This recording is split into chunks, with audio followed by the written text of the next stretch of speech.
November is Youth Homeless Awareness Month, and a local student-staffed shelter is looking forward to having its program back in full strength now that students are back on campus in the city.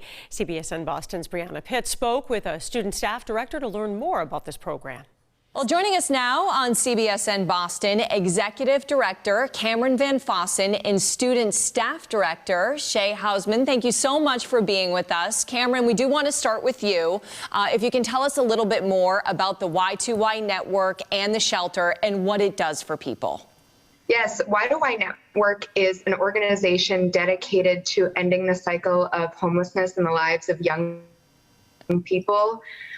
We specialize in work that is kind of broken up into three pillars. So first, we offer sanctuary, which is overnight shelter at our location in Harvard Square. Secondly, we offer leadership development and advocacy opportunities. We really see our guests as experts on ways to end youth homelessness, and we want to empower young people in their own lived experience as experts in kind of setting the example for society on how we interrupt the cycle of homelessness. So guest agency and advocacy is a really important piece of our work. We provide basic needs, medical health care services, as well as behavioral health and other enrichment programming while they're at our shelter.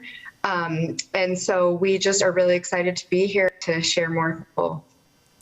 Shay, can you talk to us about your student staff shelter program and kind of describe some of the ways that students are involved? Yeah, so on the ground, we are staffed almost entirely by students. So folks who are sort of managing the safety of the space, managing any tensions between guests, and also taking a lot of leadership on activities in the space are all students, the vast majority of them undergraduate students, which means that we're sort of in the same age range as guests.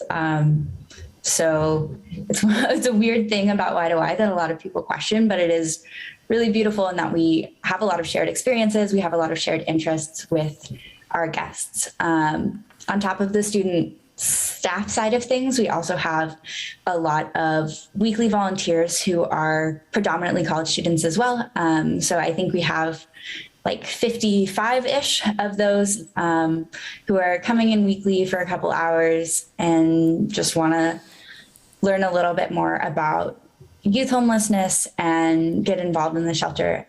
So typically they're helping with cooking, serving food, helping clean up the space, as well as just like hanging out with guests. And Cameron, can you talk about how a lack of students on campus last year during the pandemic kind of impacted the day-to-day operations?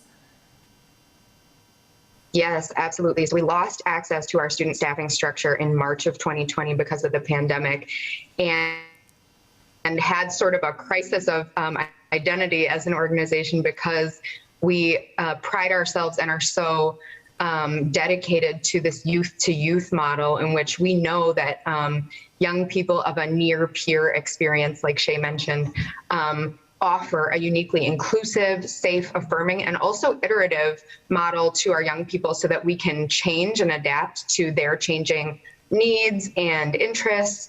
And so we were really trying to figure out how we're going to maintain any semblance of that identity without our students. And we've been through different staffing structures throughout the pandemic. So there was a time at which we had no access to students and we were completely professionally staffed. And by that, I mean, we hired folks who come from congregate care settings and shelter backgrounds to work shelter. And then slowly over time, we're able to bring students back into the space. And we're so excited now to be in a fully student-led model moving into the fall. But it was definitely a challenge to do it without them. And we're so happy to have them back.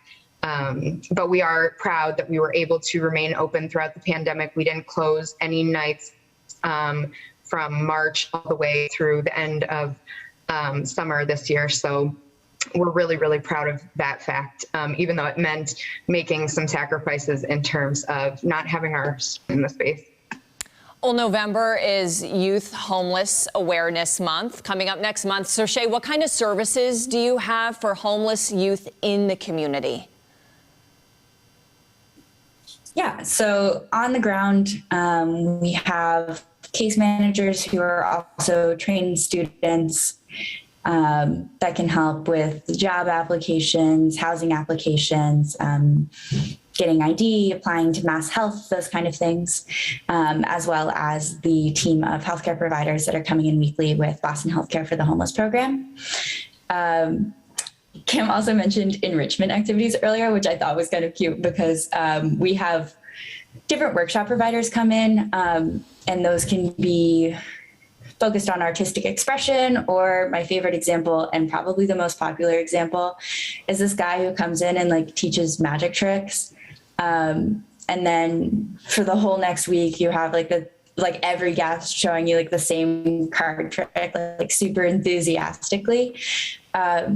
So while we have services that are focused on helping guests find a pathway out of homelessness, we also have a lot of services that are focused on really building up the community in a youth-centered way, which makes Y2Y just so much more vibrant for folks and so much more affirming. And I think is a huge reason why a lot of our guests say that if they weren't to stay at Y2Y, they wouldn't be sure where they would want to stay. We could all use a little magic. Cameron Van Fossen and Shay Hausman from the Y2Y Network, thanks for joining us and for the work that you're doing. Thank you so much for having us.